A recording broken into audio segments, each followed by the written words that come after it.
Hello students, स्वागत है आप सभी का मैग्नेट ब्रेन्स की इस प्लेटफॉर्म पर जहां मिलता है आपको बिल्कुल ही फ्री एंड क्वालिटी एजुकेशन। बात हम करें किंडरगार्टन की या फिर हो क्लास 12, सारे क्लासेस के वीडियो लेक्चर्स आपको दिए जाते हैं बिल्कुल ही फ्री में और वो भी पूरे क्वालिटी कंटेंट के साथ। मैं शुभम श्रीवास्तव स्वागत करता हूं आप सभी का class 12th biology NCERT exemplar की सीरीज में, जहां आज हमारी गाड़ी आ पहुंची है अपने chapter number 12 biotechnology and its application से very short answer type questions की तरफ। इस चैप्टर के 2 लेक्चर्स को हमने कंप्लीट किया है। पहला था हमारा माइंड मैप, एक ऐसा लेक्चर जिसमें हमने इस पूरे चैप्टर को देखा है। दूसरा लेक्चर जिसमें हमने बहुत सारे मल्टीपल चॉइस क्वेश्चंस को सॉल्व किया है। और ये तीसरा लेक्चर है इस चैप्टर से जहां हम एनसीईआरटी एग्जाम्पलर में दिए गए सारे very short answer type questions को सॉल्व करने जा रहे हैं। ये चैप्टर बहुत ज्यादा मुश्किल नहीं है। अगर हम इसके पहले चैप्टर दैट इज की बायोटेक्नोलॉजी प्रिंसिपल्स एंड प्रोसेसेस को अगर हमने पढ़ा है तो ये चैप्टर हमें आसान लगने वाला है। और बायोटेक्नोलॉजी प्रिंसिपल्स एंड प्रोसेसेस के भी सारे लेक्चर्स आपको दे दिए गए हैं, आप उन्हें भी देख सकते हैं। फिलहाल हम एक एक करके अभी देखेंगे कि कौन कौन से very short answer type questions हमसे पूछे जा सकते हैं, हम किस तरीके से इसका आंसर करें, कितना वर्ड लिमिट हमारा होना चाहिए, कितने शब्दों में हम इसको कंप्लीट करें ताकि हमें नंबर पूरा पूरा मिले। शब्द बहुत ही कम इस्तेमाल करना है, लेकिन ये चीज भी ध्यान में रखना है कि शब्द को कम करते समय ऐसा ना हो कि हमसे कोई इंपॉर्टेंट पॉइंट मिस हो जाए। तो इन सारी बातों को ध्यान में रखेंगे और फिर एक एक करके देखते हैं कि कौन कौन से बेहतरीन सवाल हमसे पूछे गए हैं।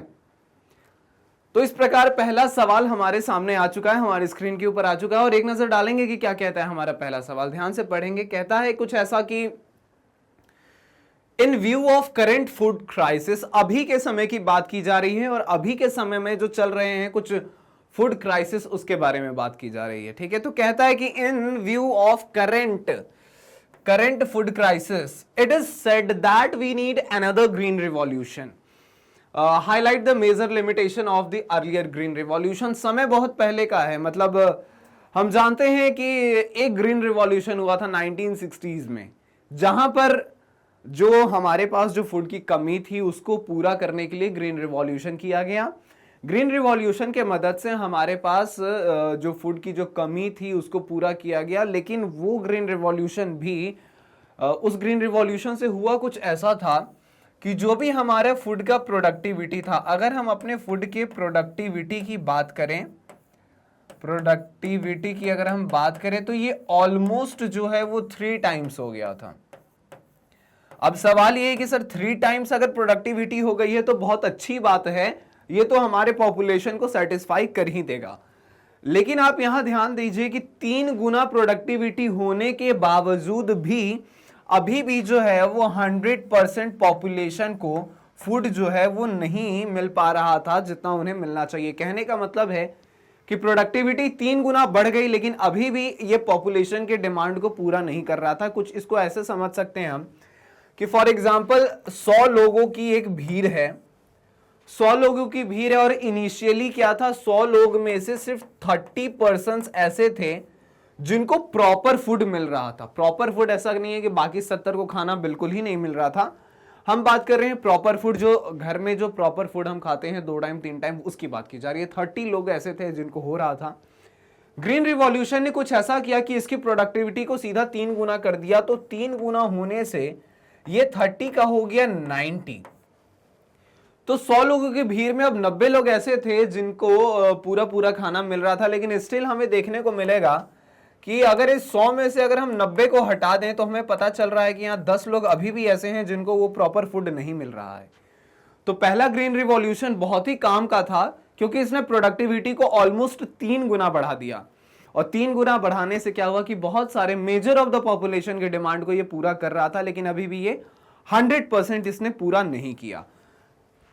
ये तो तब की बात है। और सवाल हमसे ये कह रहा है कि अभी के सिनेरियो को देखते हुए, अभी के समय को देखते हुए ऐसा कहा जाता है कि हमें दूसरे ग्रीन रिवॉल्यूशन की जरूरत है। तो सवाल ये उठता है कि क्वेश्चन में फिर कहता है कि हाईलाइट करो उस मेजर लिमिटेशन को जो पहले के ग्रीन रिवॉल्यूशन में देखने को मिला था। बहुत ही आसान सा क्वेश्चन है।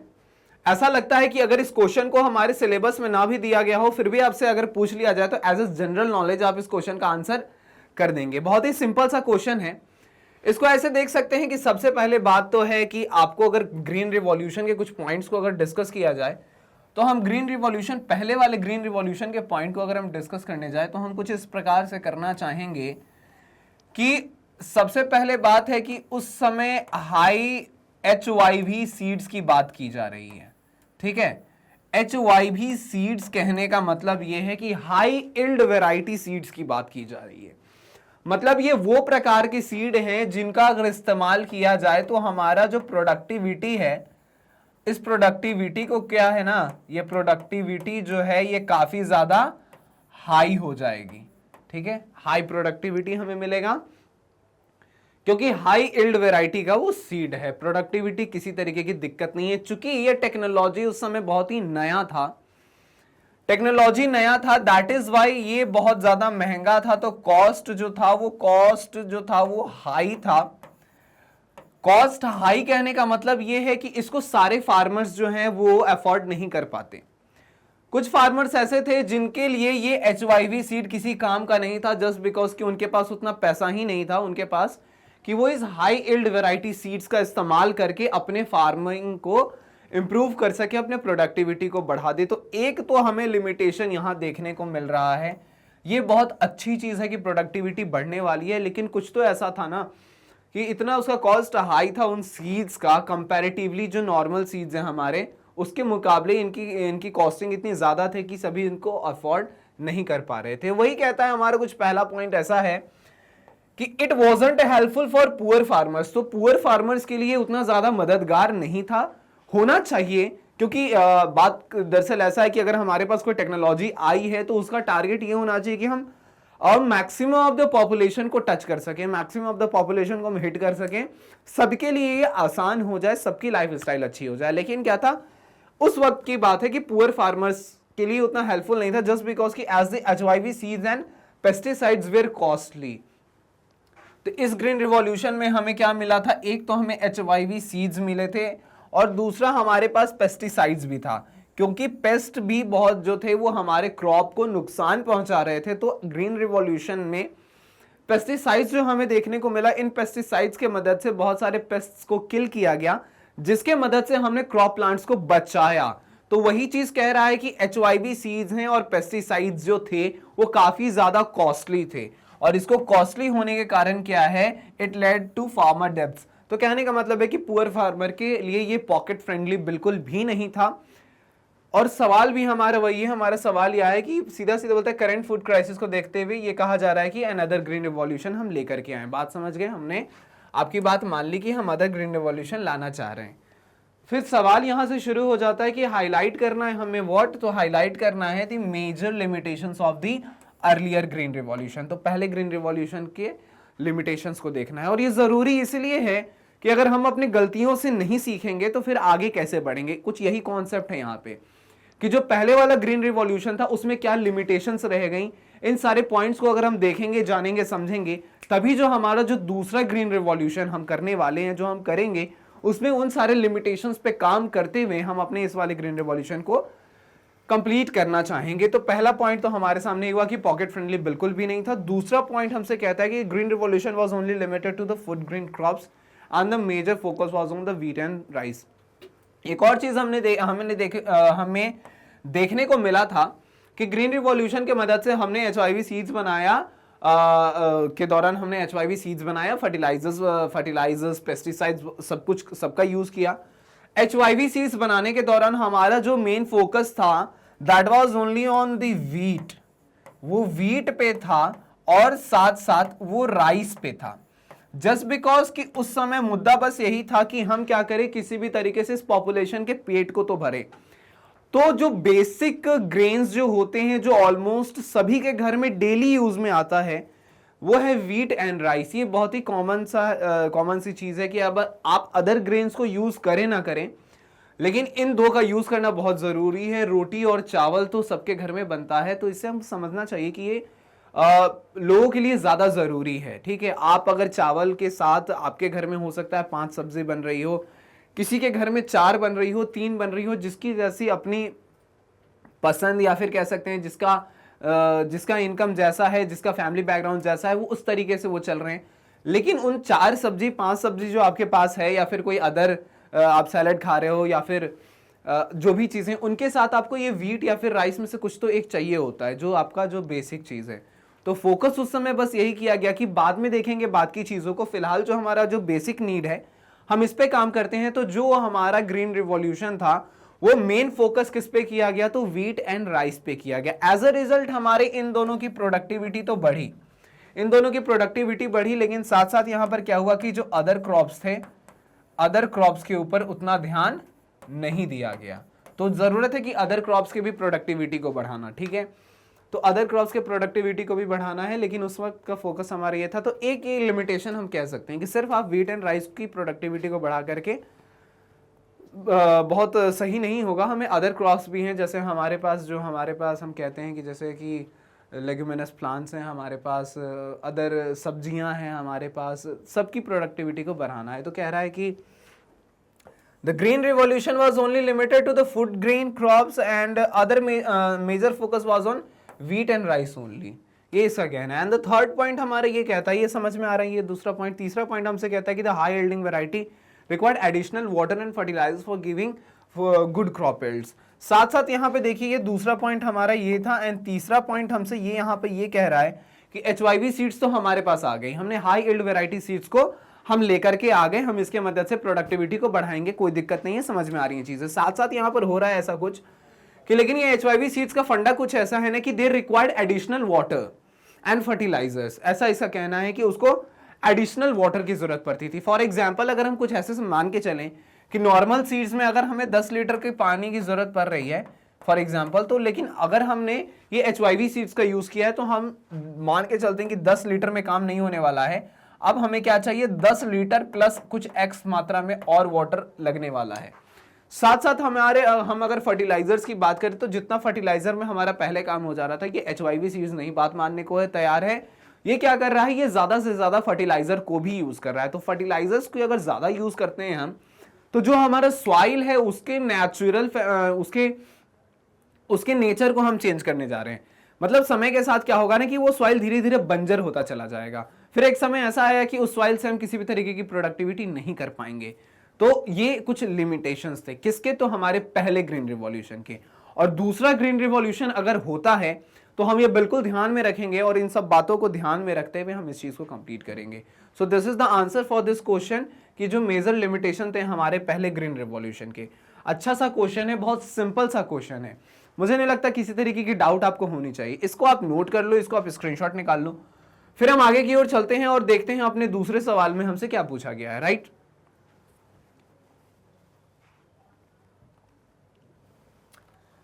तो दूसरा सवाल हमारे सामने आ चुका है, देखिए जरा रीड करिए इसको। और ये बोल क्या रहा है, काफी आसान सा क्वेश्चन प्रतीत होता है, very short answer type question है। तो मतलब ऐसा भी नहीं कुछ आपसे ऐसा पूछ लिया कि शायद आप उसको ना सॉल्व कर पाए, बहुत ही सिंपल सा है। कहता है एक्सपैंड GMO। पहले तो ये GMO को हमें एक्सपैंड कर देना है। मतलब कुल मिलाकर के बात ये है कि ये जो GMO लिखा है इसके फुल फॉर्म की बात की जा रही है कि भैया क्या होगा इसका फुल फॉर्म। एंड इसी में दूसरा कहता है कि how it is different from A hybrid. तो बेसिकली हमारा ये जो क्वेश्चन है ये हमें कह रहा है कि GMO वर्सेस क्या है, तो एक हाइब्रिड जो है उसके बीच में हमें डिफरेंसेस लिखने हैं, इसके बारे में हमें बात करनी है। फाइन, यही इसका क्वेश्चन है, हमें यही बताना है। GMO के बारे में हमने अपने माइंड मैप में डिस्कस किया है, बिल्कुल डिस्कस किया है, आपको याद होना चाहिए क्योंकि अभी हमारे बोर्ड एग्जाम के हम उस पड़ाव पे खड़े हैं। बस कुछ ही दिनों में हमारा बोर्ड एग्जामिनेशन होने वाला है और हम भी अपने सिलेबस के ऑलमोस्ट 12 चैप्टर पे आ चुके हैं। जल्दी से आपको सारे चैप्टर्स कंप्लीट होकर मिल जाएंगे। तो कहने का मतलब कुछ ऐसा है कि ये GMO दैट इज क्या है, जेनेटिकली मॉडिफाइड ये ऑर्गेनिज्म की बात की जा रही है। हम क्या करने वाले हैं GMO में, हम करेंगे इनके जो जेनेटिक मटेरियल है, हम यहाँ से शुरुआत करते हैं। यहाँ से क्या है कि इसकी शुरुआत होती है जेनेटिक मटेरियल से। होता क्या है कि कोई लिविंग ऑर्गेनिज्म है, फॉर एग्जाम्पल ऐसे नहीं समझते हैं इसको, ऐसे समझते हैं कोई एक नॉर्मल एंड नेचुरल जो हमारे धरती पे पाया जा रहा है, हम किसी उस ऑर्गेनिज्म को हम उठाते हैं, ठीक है। और हम ये देख रहे हैं कि ये जो ऑर्गेनिज्म है ना, इससे क्या है ना, इंसानों को बहुत कुछ प्राप्त होता है। फॉर एग्जाम्पल अगर हम लेकर के चले, ऐसा कुछ देखें कि फॉर एग्जाम्पल कोई क्रॉप है हमारे पास जिससे हम क्या करते हैं, उस क्रॉप से क्या हो रहा है, उसकी खेती होती है, देन हम उसको यूज करते हैं, तो इंसानों के लिए वो जरूरी चीज है। तो इंसानों ने देखा कि इससे हमें कुछ प्राप्ति हो रही है, लेकिन हम क्या करें, कुछ ऐसा करें जिसके मदद से हम इसकी प्रोडक्टिविटी को बढ़ा सकते हैं, इसके अंदर मौजूद जो न्यूट्रिशन है, न्यूट्रिशनल वैल्यू है, हम उसको बढ़ा सकते हैं, मतलब न्यूट्रिएंट्स की मात्रा को अगर हम बढ़ा दें, तो किसी भी तरीके से हम चाह कुछ ऐसा रहे ना कि हमें मैक्स टू मैक्स उधर से मिल जाए। तो हमने क्या किया ना, इसके पकड़ा इसके जेनेटिक मटेरियल को, हमने क्या किया, हमने पकड़ा इसके जेनेटिक मटेरियल को। इसके जेनेटिक मटेरियल की अगर हम बात करें तो हम बात कर सकते हैं इसके डीएनए के बारे में। इसके किसी सीक्वेंस को हमने पकड़ा और सीक्वेंस को पकड़ करके देखा कि इसका जो भी सीक्वेंस है, इसके सीक्वेंस में अब हमने क्या किया, कुछ हमने जरूरत के अकॉर्डिंग हमने इसमें कुछ एडिशन किया, या फिर हमने यहां से क्या किया, कुछ तो डिलीट किया। ठीक है, डिलीट हमने किया, कुछ तो या तो ऐड करो या तो इसको कुछ तो इसको डिलीट करो। अब इसके मदद से क्या होता है, सीक्वेंस में चेंज आता है। सीक्वेंस में चेंज आने से क्या होगा कि जैसे ही इसके अगर सीक्वेंस में चेंज आता है, अगर इसके सीक्वेंस में चेंज आता है तो उससे क्या होगा, इसका जो कैरेक्टर है, इसके कैरेक्टर में भी क्या है कि हमें चेंज देखने को मिलेगा। और ये चेंज हो सकता है कि ऐसा हो कि जो हमें नहीं चाहिए, या फिर हो सकता है कि जो हमें चाहिए हमने उसे एक बार में ही प्राप्त किया है। चेंजेस को हम देखेंगे और फाइनली फिर हमें ऐसा चेंज जो हमारे लिए जो सबसे ज्यादा यूजफुल है, हम उसको देखते हैं, नोट करते हैं, एंड फाइनली उस पे वर्क करके हमने क्या किया है, इसके जीन को चेंज किया है, और हमने फाइनली हम क्या कर रहे हैं, इसके जीन को मॉडिफाई कर रहे हैं। तो यहां पर एक हमें क्या देखने को मिल रहा है, तो जेनेटिक मॉडिफिकेशन देखने को मिल रहा है। ठीक है, हमें क्या देखने को मिल रहा है, तो जेनेटिक मॉडिफिकेशन। और इसी जेनेटिक मॉडिफिकेशन से जो ऑर्गेनिज्म को तैयार किया जाता है, हम उसे क्या नाम देते हैं, तो हम उसे जीएमओ का नाम देते हैं, जिसका फुल फॉर्म होता है जेनेटिकली मॉडिफाइड ऑर्गेनिजम्स। तो जीएमओ की फुल फॉर्म की बात करें तो this is genetically modified organism. यहां तक स्पष्ट है, कोई दिक्कत तकलीफ आपके मन में, बिल्कुल कमेंट बॉक्स आपके लिए खुला है, आपको जो भी डाउट है आप उसे पूछ सकते हैं। बहुत ही बेसिक सी चीज है, कोई बहुत बड़ा इसमें साइंस नहीं आपको दिख रहा होगा अभी तक के लिए है, ये बहुत टिपिकल चीजें, इसको करने में बहुत ज्यादा समय लगता है, बहुत एक्यूरेसी की जरूरत है। लेकिन यहां भी समझने के लिए ऐसे बात करें तो जेनेटिकली मॉडिफाइड ऑर्गेनिज्म क्या है, एक सिंपल ऑर्गेनिज्म था जिसके जेनेटिक मटेरियल की हमने बात की, सीक्वेंस को देखा, जाना, समझा, पढ़ा, कुछ एडिशन हुआ, कुछ डिलीशन हुआ, किस में, तो इसके बेस पेयर्स में। कहां हुआ, तो इसके बेस पेयर में हमने कुछ तो ऐड किया या डिलीट किया, जैसी नीड थी। सीक्वेंस चेंज होता है तो कैरेक्टर में कुछ चेंज देखने को मिलता है, और ये चेंज हो सकता है कि जो हमारा जो डिजायर्ड चेंज था, हम वहां तक पहुंचना चाहते हैं, दिस इज आवर गोल। और यही जो जेनेटिक मॉडिफिकेशन हम करते हैं इसे, और जेनेटिक मॉडिफिकेशन ये हुआ, और इस जेनेटिक मॉडिफिकेशन से जो ऑर्गेनिज्म हमें मिला, हमने उन्हें जेनेटिकली मॉडिफाइड ऑर्गेनिज्म का हमने इसको नाम दिया है। फिलहाल आप इसको नोट कर लो, स्क्रीनशॉट निकालो, फिर इसके बारे में और डिस्कस हम करते हैं। फाइन, ठीक है, ये तो हो गया जीएमओ के बारे में। और अब हमें बात करना चाहिए about something about this hybrid. तो अब हम बात कर लेते हैं कुछ हाइब्रिड के बारे में कि भाई हाइब्रिड क्या होता है ना। हाइब्रिड के बारे में हमने पढ़ा था कब, हमने इसके बारे में पढ़ लिया अपने चैप्टर नंबर 2 में ही, जहां हम sexual reproduction in flowering plant को डिस्कस कर रहे थे। हमने इसके बारे में दोबारा पढ़ा कब, हमने जेनेटिक्स जब पढ़ रहे थे हम तब भी हमने इसके बारे में डिस्कस किया था। हमने इसके बारे में एक और बार डिस्कस किया है जब हमने अभी 2 चैप्टर पहले, जब हम लोग क्रॉप्स वाले चैप्टर पे थे हम लोग, तब भी हमने डिस्कस किया था। देखिए हाइब्रिड क्या होता है, बेसिकली हमारे पास यहाँ पर 2 ऑर्गेनिजम्स हैं। कोई मान लो कि हमारे पास क्या है, कोई ऑर्गेनिज्म 1 है हमारे पास, और एक तरफ कौन है हमारे पास, तो एक तरफ है हमारे पास ऑर्गेनिज्म नंबर 2। ठीक है, अब हम ऑर्गेनिज्म 1 और ऑर्गेनिज्म 2 के बीच में क्या करवाते हैं, तो इन दोनों के बीच में हम करवाते हैं क्रॉस। और क्रॉस करवाने के बाद हम क्या करते हैं, हमें कुछ मिलता है यहां पर हाइब्रिड ऑर्गेनिज्म। ठीक है, और इसके अंदर होता है वो जो डिजायर कैरेक्टर हम चाहते हैं। फिलहाल आप इसको नोट करें, अब इसका स्क्रीनशॉट निकालें, फिर हम इसके बारे में और डिटेल डिस्कशन करते हैं। फाइन, तो बात वही है कि यहां पर क्या है कि जेनेटिकली मॉडिफाइड ऑर्गेनिज्म में हमने किया है कुछ ऐसा कि सीधा सीधा उसके जेनेटिक मटेरियल में चेंज कर दिया है, और हमने यहां पर दो ऑर्गेनिजम्स के बीच में क्या किया है, हमने एक क्रॉस करवा दिया है।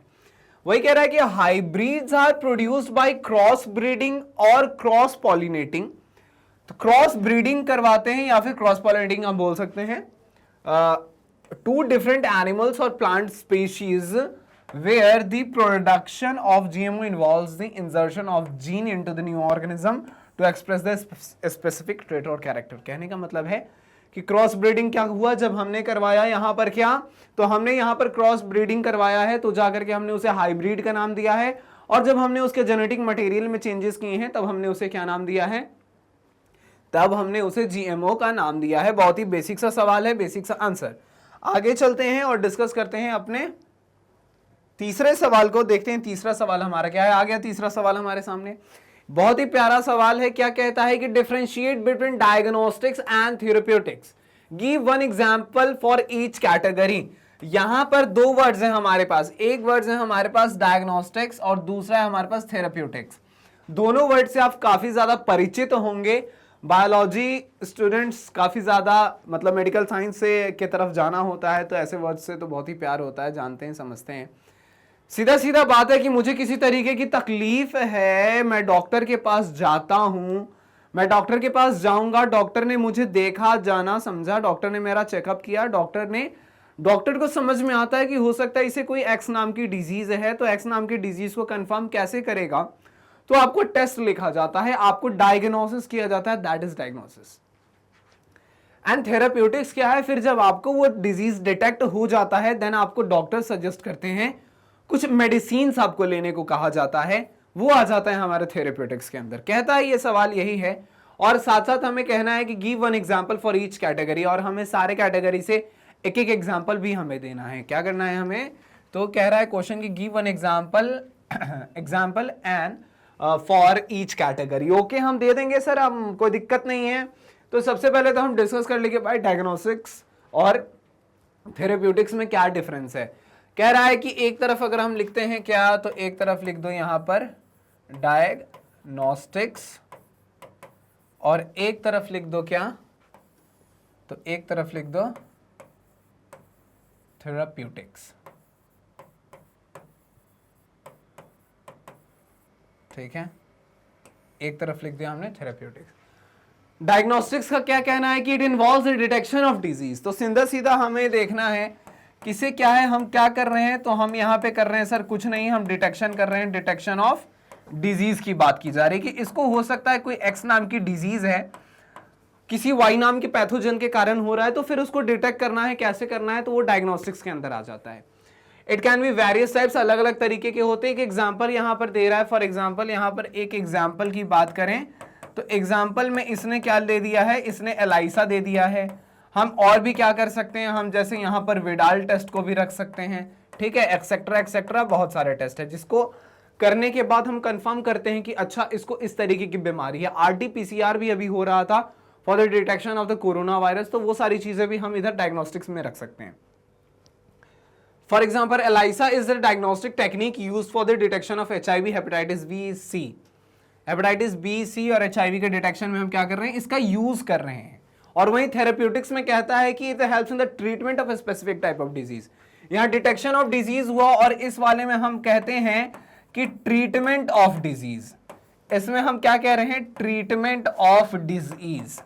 ठीक है, तो उसकी बात अगर हम करें तो हम क्या कहते हैं, वो आ जाता है हमारे थेरेप्यूटिक्स में। हम इसमें क्या करते हैं, कुछ मेडिसिन का यूज करते हैं।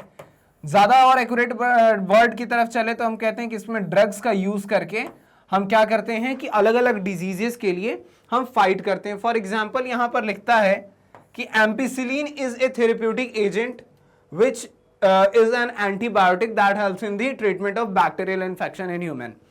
सेम जैसे कि एक एम्पिसिलिन एक एंटीबायोटिक है, बैक्टीरिया के ट्रीटमेंट में यूज हो रहा है, सेम हम लोग एंटीवायरल एजेंट्स का यूज करते हैं वायरस को ट्रीट करने के लिए, एंटी फंगल एजेंट्स का यूज किया जाता है फंगस को ट्रीट करने के लिए। तो इस प्रकार से अलग अलग ड्रग्स का जो यूज हम करते हैं अलग अलग डिजीज को ट्रीट करने के लिए, it comes under the category of therapeutics. और ये रहा इन दोनों के बीच में डिफरेंस। बहुत ही आसान है, कितना आसान ये सवाल था। आपसे अगर एग्जाम में पूछता है तो बिंदास तरीके से लिखेंगे, किसी तरीके की दिक्कत नहीं आएगी। इसको आप नोट कर लो इसका आप स्क्रीनशॉट निकाल लो। फिर हम चलते हैं आगे और देखते हैं कि हमारा चौथा सवाल हमसे क्या कह रहा है कि भाई व्हाट इज आवर चौथा सवाल, है ना, कुछ ऐसा। तो चौथा सवाल हमारे सामने आ चुका है। चौथा सवाल हमसे कहता है क्या, देखो जरा, एलाइसा के बारे में पिछले क्वेश्चन के एग्जाम्पल में हमने इसको डाला था, तो वही अब पूछ रहा है कि give the full form of ELISA. ठीक है, फिर आगे कहता है, फुल फॉर्म की बात कर रहा है, हम फुल फॉर्म इसका दे देंगे, यहां तक कोई दिक्कत नहीं है, आसान था यहां तक। आगे क्या है कि which disease can be detected using it. तो इस टेस्ट को करने के बाद हम कौन से डिजीज को डिटेक्ट करते हैं, टाइफाइड डिटेक्ट करते हैं, एड्स को डिटेक्ट करते हैं, कैंसर को डिटेक्ट करते हैं, कौन सा डिजीज है। एलाइसा टेस्ट जो है हमने किया, तो इसका हमारा मकसद क्या था, हम कौन से डिजीज के बारे में पता लगाना चाह रहे हैं, सवाल ये भी है। आगे सवाल इसके बारे में कहता है कि discuss the principle underlying the test. तो इस टेस्ट के अंदर जो प्रिंसिपल है उसके बारे में भी छोटा सा डिस्कशन करना है। याद रहे डिस्कशन करते टाइम कि हम सॉल्व कर रहे हैं अपने very short answer type question को, लॉन्ग आंसर टाइप क्वेश्चन को हम सॉल्व नहीं कर रहे हैं। तो उसके अकॉर्डिंग एलाइसा का फुल फॉर्म है, सबसे पहले हम इसके फुल फॉर्म को बता दे रहे हैं। तो एलाइसा का मतलब होता है that is enzyme linked immunosorbent assay. क्या होगा इसका full form, enzyme linked immunosorbent assay, ELISA, ये हो गया एलाइसा का फुल फॉर्म। इसमें कोई दिक्कत तकलीफ नहीं होनी चाहिए, बहुत ही आसान सा है ना, बहुत ही आसान सा है। सीधा सीधा इसको ऐसे करो, क्योंकि यहां पर जाकर के ये बंद हो जाएगा ऐसे। तो enzyme linked immunosorbent essay is the full form for ELISA. दूसरी बात है कि सवाल था कि कौन से डिजीज को हम चेक करते हैं इससे, तो कह रहा which is the diagnostic method which is use for the detection of HIV, hepatitis B and hepatitis C। तो हमारे पास HIV को है, मतलब कहने का है कि यहां पर एड्स के बारे में बात की जा रही है। अगर किसी को एड्स है, ऐसा लक्षण दिखता है, तो डॉक्टर ने कहा कि आप एक प्रॉपर डायग्नोसिस में जाओ। तो यही एलाइसा टेस्ट के से पता चलता है कि HIV पॉजिटिव है या फिर HIV निगेटिव है। HIV पॉजिटिव है, इट मींस कि इस बंदे को एड्स है। अगर इसको कहा टेस्ट में निकला कि you are HIV negative, then अच्छी बात है, क्योंकि इसको एड्स जो है वो नहीं है। समझ में आ रहा है? तो वही चीज है। तो ये रहा इसका फुल फॉर्म। एंड ये कौन कौन से डिजीज के डिटेक्शन में मदद करता है, तो HIV, एड्स जो है, हेपेटाइटिस B है, हेपेटाइटिस C है। अब इस क्वेश्चन के आ जाते हैं हम तीसरे पार्ट में, जहां पर हमसे कहता है कि discuss the principle underlying the test. तो principle of ELISA is to assay a reaction, यहां पे डिटेक्शन करना है। एक रिएक्शन होगा which uses an enzyme which can be easily assayed with an antigen, या फिर किसी स्पेसिफिक एंटीबायोटिक्स के साथ एंजाइम्स के रिएक्शंस होते हैं। और इसके बाद हम पता लगाते हैं कि क्या इसको ये वाली बीमारी है या नहीं, इसके अंदर ये वाला जो पैथोजन है उसकी एंट्री हो रखी है, ये इस डिजीज से ग्रसित है कि नहीं। इस तरीके से हम पता लगाते चले जाते हैं। बहुत ही आसान है, बहुत मुश्किल नहीं था ये सवाल। चौथा सवाल आपके लिए ये रहा, काफी ज्यादा आसान। नोट कर लो, स्क्रीनशॉट निकाल लो, आपके एग्जामिनेशन में पूछा जा सकता है। अगर पूछ ले तो हम बहुत ही खुश हो जाएंगे और इसका पूरा सही तरीके से हम आंसर करने वाले हैं। राइट, आगे चलते हैं अपने पांचवें सवाल की तरफ, देखते हैं कि हमारा फिफ्थ क्वेश्चन हमसे क्या पूछ रहा है। ये रहा हमारा पांचवा सवाल। पांचवा सवाल हमसे कहता है कि can a disease be detected before its symptoms appear, explain the principle involved. Okay, तो सबसे पहले तो हम कहते हैं क्या, कुछ समझने की कोशिश करते हैं। अभी कोविड का समय था, तो इसको एग्जांपल लेके समझेंगे तो हमें कोई दिक्कत नहीं होगी। ऐसा है ना कि बीच में हमने न्यूज वगैरह हमारे घर में चलता ही रहता था, दिन भर हम इसी चीज के बारे में डिस्कस करते थे। एक समय ऐसा है कि हमें देखने को मिलता था कि कोरोना का एक नया वेरिएंट आ गया है हमारे पास। कोरोना के नए वेरिएंट का ये लक्षण है, ये लक्षण है, ये लक्षण है। हमें ये भी देखने को मिला था उसमें कि कोरोना क्या है ना कि आपके बॉडी में एंटर तो आज कर गया, लेकिन इसके जो लक्षण हैं वो कह रहा है कि 3 से 4 दिन के बाद आपको पता चलते हैं। 3 to 4 डेज के बाद आपको लक्षण पता लगेंगे। ठीक है, दैट इज वाई कि बहुत सारे प्रोडक्शन लेने की जरूरत थी, मास्क वगैरह जो भी था ये सब कहा गया था। तो यहां पर ये चीज तो हमें देखने को मिला कि 3 से 4 दिन के बाद हमें लक्षण देखने को मिलेगा। लक्षण में हो सकता है कि हमें जो भी सिम्टम्स है उसमें क्या आ जाए, फीवर आ जाए, हमारे गले में खराश आ जाए, सर्दी सा फील हो, एन नंबर ऑफ थिंग्स हो सकती हैं। लेकिन ये कब हो रहा है, तो इन्फेक्शन के 3 से 4 दिन के बाद, जब वो कोरोना वायरस हमारे बॉडी में मल्टीप्लाई करना शुरू होता है और जल्दी जल्दी मल्टीप्लाई करके जब वो अपना नंबर बढ़ा लिया, तब हमें 3 से 4 दिनों के बाद उसके सिम्टम्स देखने को मिले, तो ये खतरनाक माना गया। ठीक है, और सवाल हमारा क्वेश्चन भी यही है कि क्या ये मुमकिन है कि उसके सिम्टम आने से पहले ही हम उसके डिटेक्शन कर लें। और फिर ये भी कहता है कि एक्सप्लेन द प्रिंसिपल इन्वॉल्व्ड। तो साथ साथ हम ये कोरोना के टेस्ट में हम यूज कर रहे थे ना आरटीपीसीआर का, ठीक है, reverse transcriptase polymerase chain reaction का हम यूज कर रहे थे। मतलब कि ये जो पीसीआर नाम का जो टेक्निक है हमारे पास, इसका फुल फॉर्म ही अपने आप में काफी है इस क्वेश्चन के आंसर को कंप्लीट करने के लिए। क्या कहता है इसका फुल फॉर्म, तो कहता है इसका फुल फॉर्म दैट इज की पॉलीमरेज चेन रिएक्शन। क्या कहता है, तो पॉलीमरेज चेन रिएक्शन है यहां पर। तो कहने का मतलब है कि जो भी पैथोजन हमारे बॉडी में इंटर किया है, इस पैथोजन का अगर हम क्या करवा रहे हैं, ये पीसीआर करवाते हैं, तो ये चेन रिएक्शन के तहत क्या करेगा, अपने नंबर को बढ़ाता चला जाएगा, अपने नंबर को बढ़ाता चला जाएगा। मतलब कि इसको ऐसे लिख सकते हैं कि ऐसे करता चला जाए कि मतलब 1 का सीधा 2, 2 का सीधा 4, 4 का 8, 8 का 16, 16 का 32, 64, इस तरीके से वो अपना नंबर बढ़ाता चला जाएगा। पूरा चेन रिएक्शन यहां पे होगा।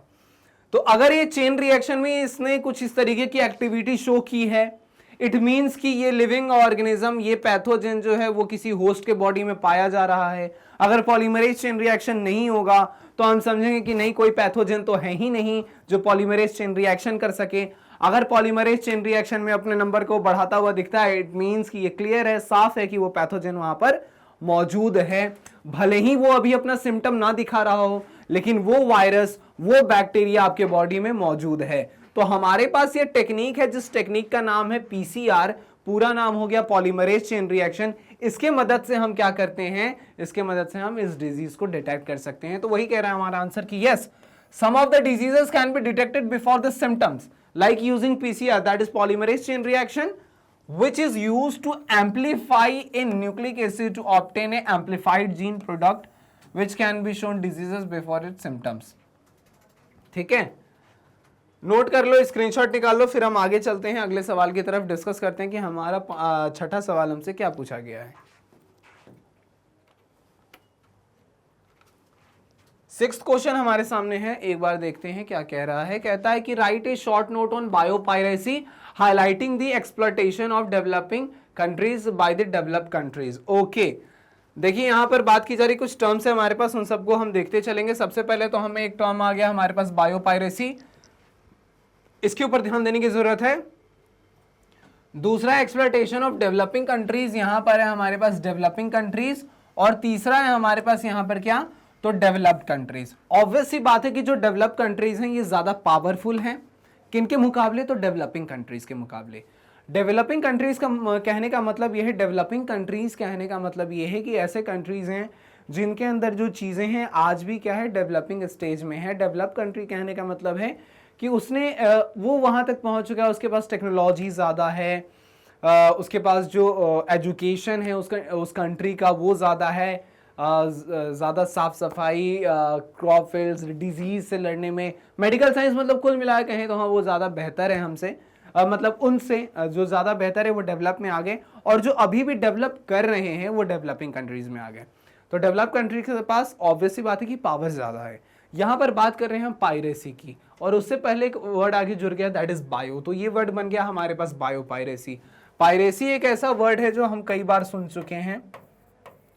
सीधा सीधा हम बात करें तो हम समझते हैं पायरेसी से मतलब कि चोरी करना, कुछ इस तरीके की चीजें हैं। और वहीं जब ये बात आ जाती है हमारे बायो पायरेसी की, तो बायो पायरेसी का क्या मतलब होता है।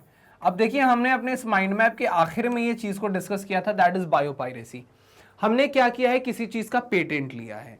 हमने, हो सकता है कि हमने बायोटेक्नोलॉजी की मदद से किसी जेनेटिकली मॉडिफाइड ऑर्गेनिज्म को हमने बनाया, हमने जेनेटिकली मॉडिफाइड ऑर्गेनिज्म को हम बना रहे हैं। साथ साथ हमने क्या किया, जो भी लीगल डॉक्यूमेंटेशन है उन सबको करवाया, एक पेटेंट हमने हासिल किया। एक पेटेंट हमने हासिल किया, इस पेटेंट को हमने हासिल किया है, कहने का मतलब है कि इस पे राइट्स मेरे हैं। लेकिन क्या है कि कोई तो है जो मेरे अनुमति के बिना इसका यूज कर रहा है, लेकिन उसको लीगली चाहिए क्या, कि उसको मेरे परमिशन की जरूरत है। अगर वो किसी इस देश से उस देश में इसको एक्सपोर्ट करना चाहता है या फिर किसी दूसरे देश में ये इसका यूज करना चाहता है, तो उसके लिए उसको क्या होगा कि एक प्रॉपर डॉक्यूमेंटेशन की जरूरत है। उस डॉक्यूमेंटेशन में वो मुझसे परमिशन लेगा, उसको मुझसे परमिशन लेना होगा, ठीक है, परमिशन की उसे जरूरत है।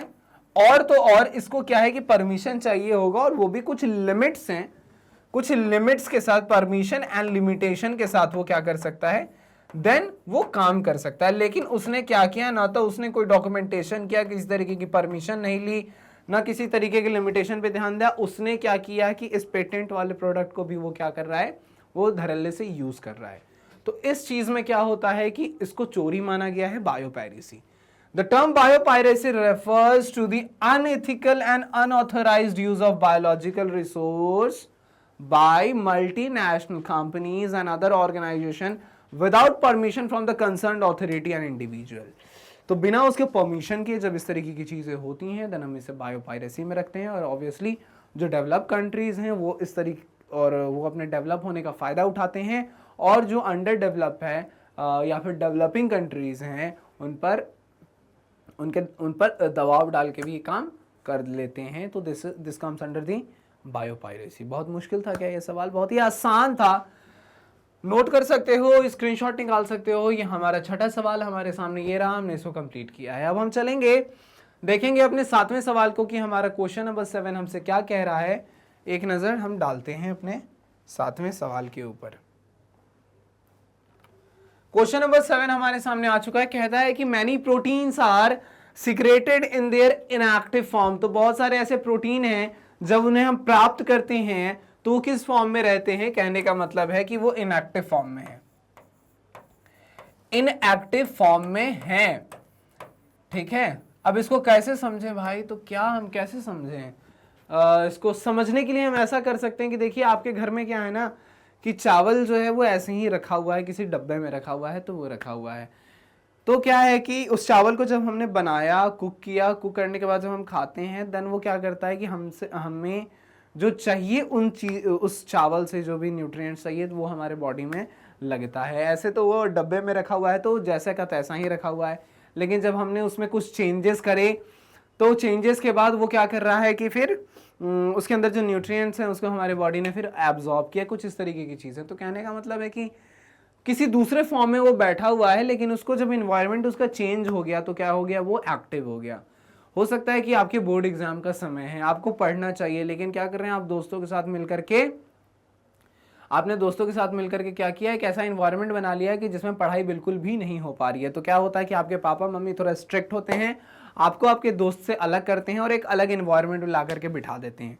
जो एक अलग इन्वायरमेंट में ला करके आपको एक कमरे के अंदर बिठाया गया, आपके अगल बगल की चीज़ों को बदल दिया गया, तो आप क्या कर रहे हैं कि आपका जो दिमाग जो भटक सा गया था वो अब आप पढ़ाई पर लगा रहे हो। तो कहने का मतलब है कि हमने कुछ तो ऐसा चेंज किया है कि पहले जो आप इनएक्टिव फॉर्म में थे अपने एग्जाम को लेकर के, अब वो आप एक्टिव फॉर्म में आ चुके हैं। समझने के लिए कुछ ऐसा था। तो वही कुछ कह रहा है कि बहुत सारे ऐसे प्रोटीन्स हैं हमारे पास जो अपनी इनएक्टिव फॉर्म में बैठे हुए होते हैं। This is also true that many toxic proteins produces bye micro organism. और ये भी सत्य है कि बहुत सारे माइक्रो ऑर्गेनिजम्स ऐसे हैं जिनसे हमें कुछ टॉक्सिक प्रोटीन मिलता है। टॉक्सिक प्रोटीन कहने का मतलब है कि ये एक ऐसा प्रोटीन है जो आपको दिक्कत पहुंचा सकता है। Explain how the mechanism is useful for the organism producing the toxin. तो कहने का मतलब है कि एक्सप्लेन करना है कुछ इसी मैकेनिज्म को, how is this mechanism is useful for the organism producing the toxin. तो जो ऑर्गेनिज्म टॉक्सिन प्रोड्यूस कर रहे हैं उनके लिए क्या है कि ये वाला जो पार्ट है इनएक्टिव फॉर्म में वो प्रोटीन है। अब देखिए इसने क्या किया कि एक टॉक्सिक प्रोटीन प्रोड्यूस किया। इसने क्या किया है, एक टॉक्सिक प्रोटीन को क्या किया है, प्रोड्यूस किया है। टॉक्सिक प्रोटीन को प्रोड्यूस कर रहा है तो क्या है, लेकिन ये प्रोटीन इनएक्टिव फॉर्म में है तो कोई ज़्यादा दिक्कत वाली बात नहीं है, ज़्यादा दिक्कत वाली बात नहीं है। अगर ये एक्टिव फॉर्म में आ जाए तो आपको दिक्कत दे सकती है। तो कह रहा है this mechanism is useful for micro organism because they become active only by the certain metabolic and biochemical changes like pH change और temperature changes. Hence, this toxin resist the protein and by the action of the host, the micro organism do not get killed. अब क्या है कि ऐसे micro organism अगर toxic protein बनाएंगे तो सबसे पहले तो ये उनके लिए हार्मफुल वाली बात हो गई, लेकिन वो क्या कर रहे हैं, नहीं मर रहे। क्योंकि ये एक ऐसे प्रोटीन्स होते हैं जिनको क्या होता है कि कुछ सर्टेन जैसी चीज़ें चाहिए, जैसे कुछ मेटाबॉलिक एंड बायोकेमिकल चेंजेस, जैसे पीएच को चेंज होना, वहाँ के टेम्परेचर को चेंज होना, ये सारी चीज़ें जो हैं फिर ये inactive form of the protein को क्या करती हैं, एक्टिव में चेंज करते हैं।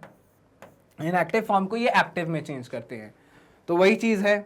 Hence these toxins resist the protein by the action of the host, और इस तरीके से माइक्रो ऑर्गेनिज्म के का किल नहीं करते हैं ये माइक्रो ऑर्गेनिजम्स को। बहुत ही आसान सा क्वेश्चन, इसको नोट कर लो, स्क्रीनशॉट ले लो। फिर हम आगे चलते हैं, डिस्कस करते हैं अपने क्वेश्चन नंबर 8 को और देखते हैं 8वां सवाल हमसे क्या पूछा जा रहा है। 8वां सवाल हमारे सामने आ चुका है। क्वेश्चन नंबर 8 हमसे कहता है कुछ ऐसा कि while creating genetically modified organism, हम करने क्या जा रहे हैं, हम बनाने जा रहे हैं जेनेटिकली मॉडिफाइड ऑर्गेनिजम्स, जीएमओ को हम बनाने जा रहे हैं। Genetic barriers are not respected, how can this be dangerous in the long term. GMO को बनाने के दौरान कुछ हमारे पास लिमिटेशंस होनी चाहिए कि हम क्या करें कि हम इस हद तक जाएं ताकि ये सारी चीज़ें हमारे लिए अच्छा साबित हो, हमारे लिए ये खतरनाक ना बन जाए। तो हमने क्या किया, हमने जेनेटिकली मॉडिफाइड ऑर्गेनिज्म को बनाया, कुछ पॉइंट्स को हमने ध्यान में रखा। लेकिन यहाँ पर कहना यह है इसका कि genetic barriers are not respected, यहाँ पर कुछ जेनेटिक बैरियर्स होने चाहिए। कहने का मतलब है कि जेनेटिक बैरियर्स का मतलब है कि ये कुछ लिमिटेशंस की बात कर रहा है कि आपको इस हद तक जाना है, इस हद के आगे आपको नहीं जाना है, राइट। तो एक हद है हमारे लिए, हमें वहीं तक जाना है, उसके आगे हमें नहीं जाना है। लेकिन यहाँ पर उस हद का रिस्पेक्ट नहीं करके उसके आगे जाकर के अगर हम जेनेटिकली मॉडिफाइड ऑर्गेनिज्म को बनाते हैं तो किस तरीके की ये लॉन्ग रन में किस तरीके से हमें डेंजरस हो सकता है। तो अगर हम जीएमओ कुछ ऐसा बना दे जो काफी ज्यादा डेंजरस है, तो लॉन्ग टर्म में हो सकता है कि एक ऐसा ऑर्गेनिज्म हमें मिल जाए जो हमें कभी नहीं चाहिए था, एक ऐसा ऑर्गेनिज्म हमें मिल जाए जो हमें कभी नहीं चाहिए था, देन वो रिप्रोडक्शन करके फिर अपने नंबर्स को बढ़ाता चला जाए। हो सकता है कुछ हार्मफुल चीजें हमारे पास बन के तैयार हो सकती हैं। तो कहता है it could lead the production of unwanted organisms which can be affect and disrupt the general food chain and food chain of other organism। ये आकर के हो सकता है फूड चेन को डिस्टर्ब करे, और फूड चेन के बारे में हम आने वाले चैप्टर में देखेंगे।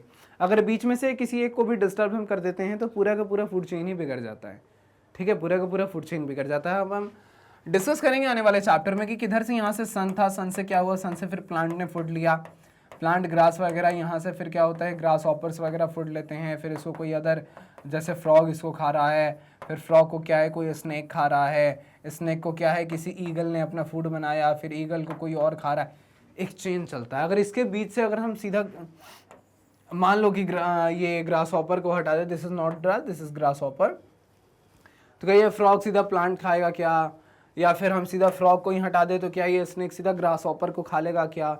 तो फूड चेन हो सकता है ये जो ऑर्गेनिज्म है ये बीच में से किसी एक को खाने वाला हो सकता है, फूड चेन को डिस्टर्ब कर दे, हमारा इकोसिस्टम डिस्टर्ब हो जाए। तो एक आपको लिमिटेशन में चलना है।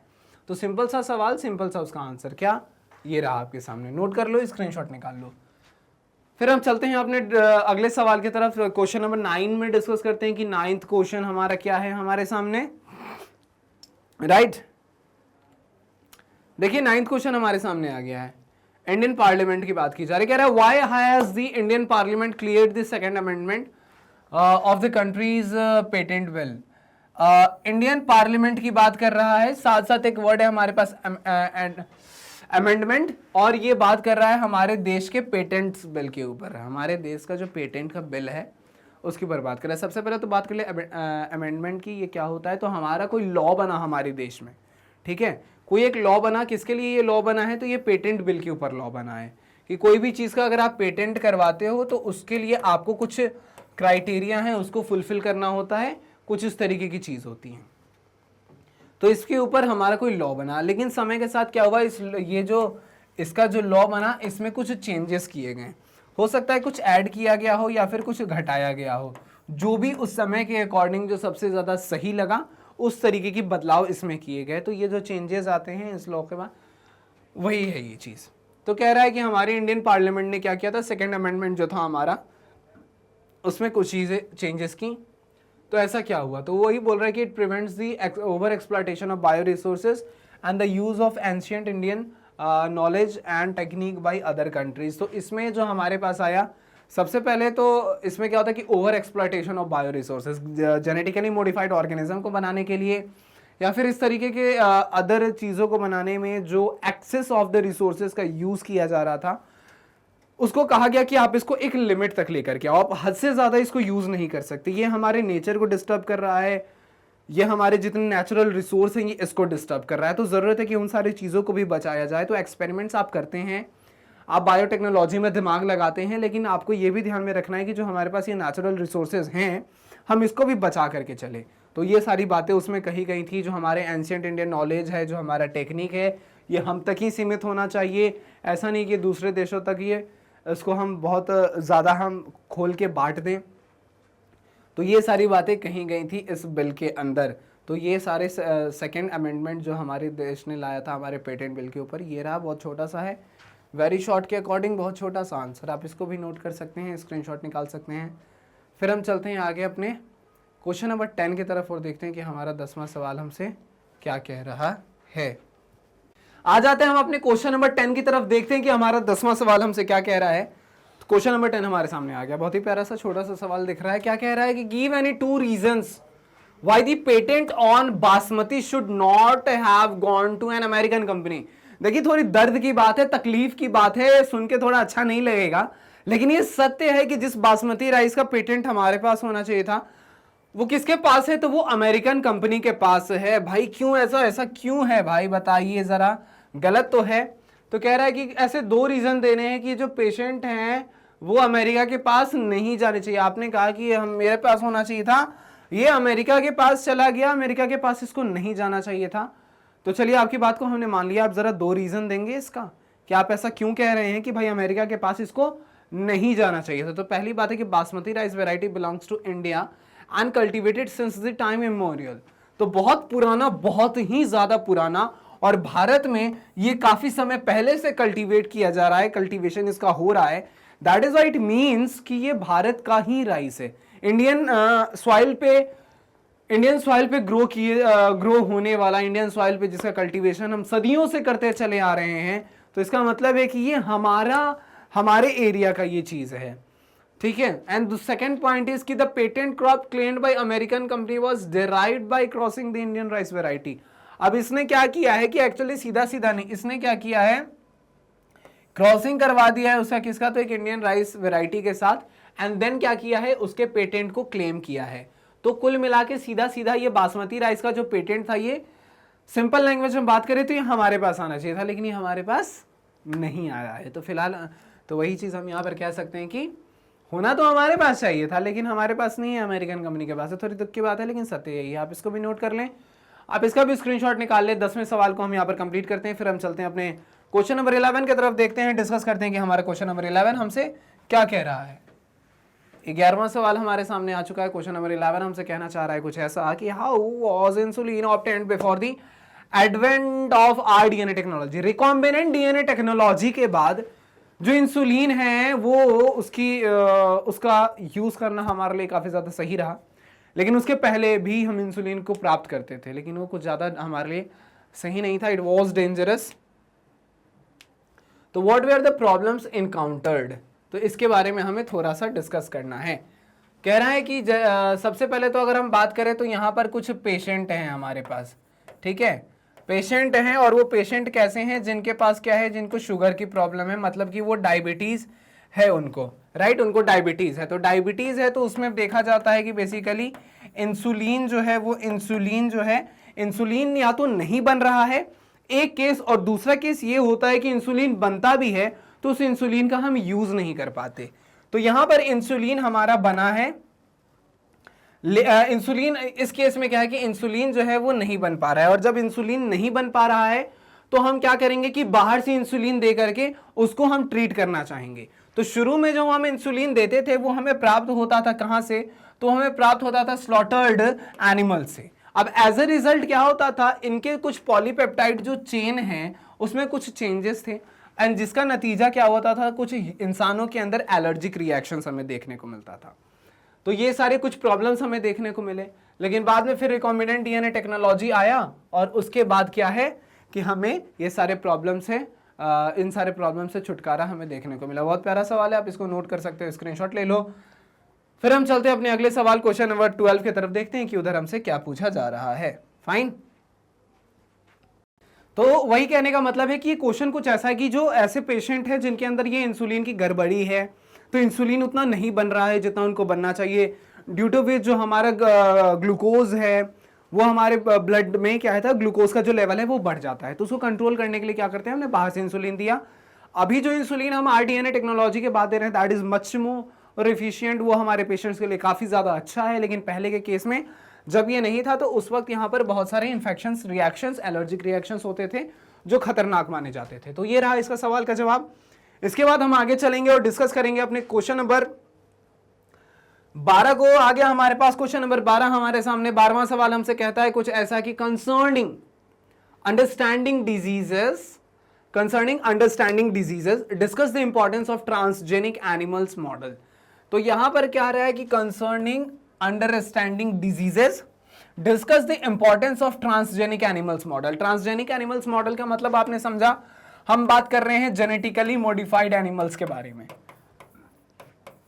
हम क्या कर रहे हैं, जेनेटिकली मॉडिफाइड एनिमल्स के बारे में हम डिस्कशन करने वाले हैं। फाइन, तो जेनेटिकली मॉडिफाइड एनिमल्स को हमने ट्रांसजेनिक एनिमल्स का भी नाम दिया था। याद है कि नहीं याद है? बिल्कुल हमने इसको डिस्कस किया है। कब? अपने माइंड मैप में। आपको नहीं याद है तो होना चाहिए, बहुत छोटी छोटी चीजें। आगे चलते हैं, कहता है इसका आंसर में कि transgenic animals are used as the model organism for the production of the desired product. They are used in the study of the diseases like cancer, Alzheimer and their treatment. तो कहने का मतलब है कि transgenic animals are used as a model organism for the production of desired products. किसी product को बनाने के लिए हमें पहले मॉडल बनाने की जरूरत होती है, तो ये as a model organism behave करते हैं। तो इसके लिए इसको करते हैं, बनाते हैं। इसका हम कहां यूज कर रहे हैं? इन the study of diseases like cancer, cancer जैसे डिजीजेस में, एल्जाइमर में, और उसके ट्रीटमेंट में हम क्या कर रहे हैं, हम इसका यूज कर रहे हैं। They are use to study of diseases like cancer, तो कैंसर में हमने इसका यूज किया, अल्जाइमर डिजीज, इस तरीके के उसको फिर ट्रीटमेंट में भी यूज करते हैं। In future it can be used for to grow the human organs for the transplant purpose। और यही सब चीजें आगे जाकर के हम इसको ऐसे भी कर सकते हैं कि किसी ह्यूमन ऑर्गन को हम बना सकते हैं और उसको फिर ट्रांसप्लांट पर्पस के लिए हम उसको यूज कर सकते हैं। अभी के समय में आपने देखा होगा कि अगर ह्यूमन हार्ट को, अगर किसी के ह्यूमन हार्ट को अगर बदलना है, किसी के बॉडी में ट्रांसप्लांट करने की जरूरत है, तो उसमें क्या होता है कि कोई एक बंदा उसे डोनेट करता है एंड फिर उसको डोनेट करने के बाद फिर उसमें ट्रांसप्लांट किया जाता है। तो यहाँ पर क्या है, फिलहाल हम इसकी मदद से क्या हो सकता है कि एक ऑर्गन को भी डेवलप कर सकते हैं। So this is the answer for this question. Note कर लो, स्क्रीनशॉट ले लो। आगे चलेंगे अपने क्वेश्चन नंबर 13 की तरफ, देखेंगे कि हमारा 13वां सवाल हमसे क्या कह रहा है। तो क्वेश्चन नंबर 13 हमसे कह रहा है कि name the first transgenic cow. मतलब पहले ट्रांसजेनिक काउ के बारे में बताना है, मतलब पहले जेनेटिकली मॉडिफाइड, पहला जेनेटिकली मॉडिफाइड काउ के बारे में यहां पर बात की जा रही है। पहला वो कौन सा काउ था जिसके जेनेटिक मटेरियल में हमने चेंजेस किए, जिसके डीएनए में हमने कुछ बदलाव किया और अपने मुताबिक उसमें कुछ चेंजेस लाने की कोशिश की। और वही कह रहा है कि which gene was introduced in the cow, और काउ में कौन सा जीन हमने इंट्रोड्यूस किया था। तो पहला काउ, पहला जो ट्रांसजेनिक काउ था, जो पहला जेनेटिकली मॉडिफाइड काउ था, उस काउ का नाम है रोजी। एंड इसमें हमने क्या चेंजेस किए थे, तो gene coding for the production of alpha lactalbumin was introduced in the cow. So ये रहे इसके क्वेश्चन और ये रहा इसका आंसर। हमने फाइनली क्या किया, लैक्टोएल्ब्यूमिन के मदद से हमने थोड़ा मिल्क के प्रोडक्शन को सही करने की हमने कोशिश की थी। सो ये रहा इस छोटे से क्वेश्चन का छोटा सा आंसर। नोट कर लो, स्क्रीनशॉट ले लो। फिर हम चलते हैं आगे, डिस्कस करते हैं अपने अगले सवाल क्वेश्चन नंबर 14 को, कि क्वेश्चन नंबर 14 हमसे क्या कह रहा है। क्वेश्चन नंबर 14 पे हम आ चुके हैं। क्वेश्चन नंबर 14 हमसे कहता है कि PCR is useful tool for early diagnosis of an infectious disease. तो क्या है, सबसे पहले तो इन्फेक्शियस डिजीज, इन्फेक्शन से हो रहा है, तो कह रहा है कि PCR is useful tool for early diagnosis for the infectious disease. Elaborate, मतलब हमने इसको डिस्कस तो कई बार कर लिया। पॉलीमरेज चेन रिएक्शन वाला मेथड है ये। मतलब इन्फेक्शियस डिजीज मतलब कि किसी का इन्फेक्शन हो रहा है, फॉर एग्जांपल कोई एक्स पैथोजन है जो हमारे बॉडी में एंटर कर रहा है, उस एक्स पैथोजन के कारण जो है, कोई एक्स पैथोजन है हमारे पास, बहुत सारे पैथोजन है जो बहुत सारे डिजीजेस कॉज करते हैं, तो हमने सीधा समझने के लिए उसको एक्स पैथोजन का नाम दिया, और ये एक्स पैथोजन क्या कर रहा है, कोई वाई नाम के डिजीज को ये कॉज कर रहा है। दिक्कत नहीं है यहां तक। तो वही कह रहा है कि PCR involves in amplification of DNA strands, hence amplification ये क्या करवा रहा है, it's amplification of DNA strands polymerase chain reaction इसका पूरा नाम है। Hence the infectious organism can be detected at the earliest stage of infection। तो इन्फेक्शन के अर्ली स्टेज में भी हम इसको क्या करते हैं, डिटेक्ट कर सकते हैं। Infection due to the production of the multiple copies which can be detected easily. हमने क्या किया, पॉलीमरेज चेन, नाम से ही स्पष्ट है। हमने अभी 2-4 क्वेश्चन पहले भी देखा था इस चीज को कि इसके नाम से ही स्पष्ट है। क्या कहता है, पॉलीमरेज, पॉली मतलब एक से ज्यादा, फिर यहां पर इसका आता है सी का मतलब है चेन, आर का मतलब है रिएक्शन। एक चेन रिएक्शन के तहत क्या होगा, इसके मल्टीपल कॉपीज हमें देखने को मिलेंगी। तो मल्टीपल कॉपीज की मदद से क्या होगा, हमें पता चलेगा कि ये पैथोजन जो है वो सच में यहाँ पर मौजूद है। फिर हम उसके ट्रीटमेंट में जाएंगे, उसको फिर डिटेक्ट करेंगे। तो पीसीआर जो है वो बहुत ही ज़्यादा हेल्पफुल है हमारे लिए डायग्नोसिस के लिए। और अभी तो आरटी-पीसीआर का काफ़ी ज़्यादा चलन चला था कोरोना के टाइम में, that is reverse transcriptase polymerase chain reaction, right. अब इसको नोट कर सकते हैं। फिर हम चलते हैं अपने क्वेश्चन नंबर 15 की तरफ।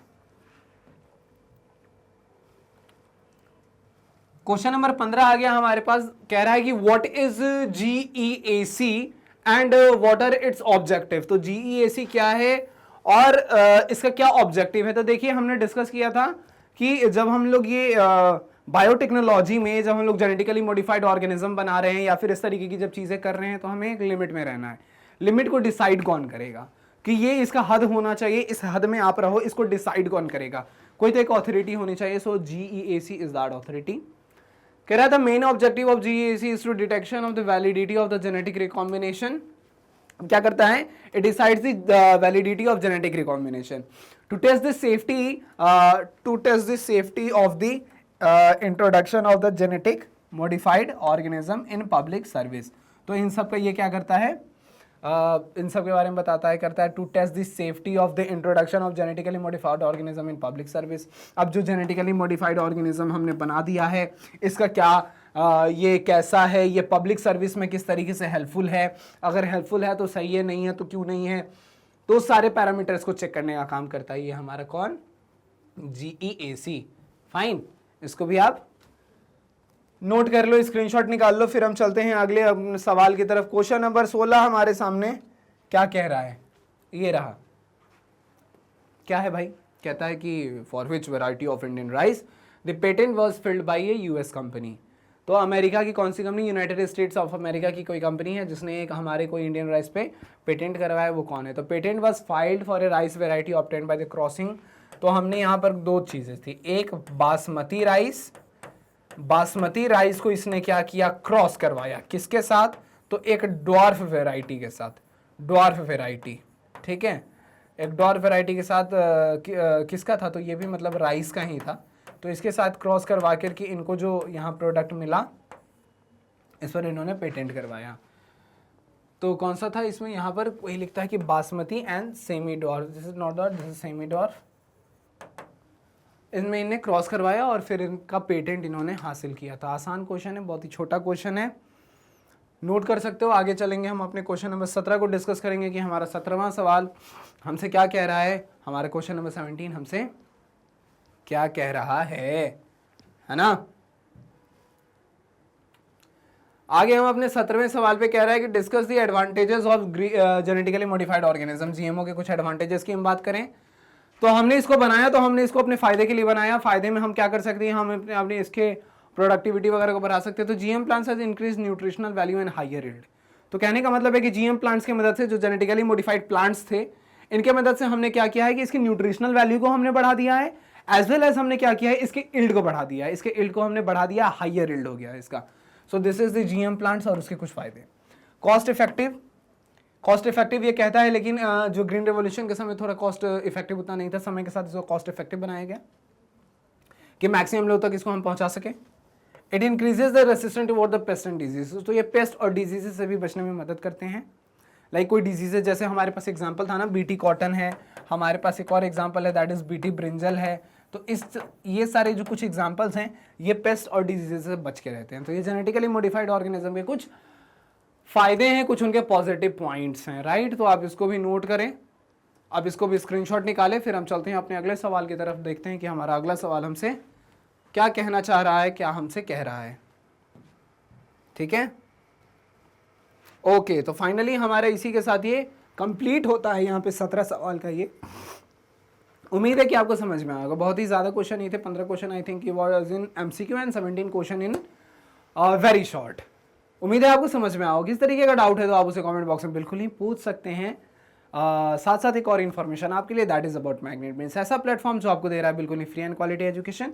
CBSE English medium, CBSE Hindi medium, different state boards या फिर competitive exams like NTSC, olympiad, CUET, सबकी तैयारी कराई जाती है बिल्कुल ही फ्री में। किसी तरीके का चार्ज आपसे नहीं लिया जाता, किसी तरीके का आपको पैसा देने के लिए नहीं कहा जाता। सारे कॉन्सेप्ट्स पे हमारे वीडियो लेक्चर्स रेडी हैं।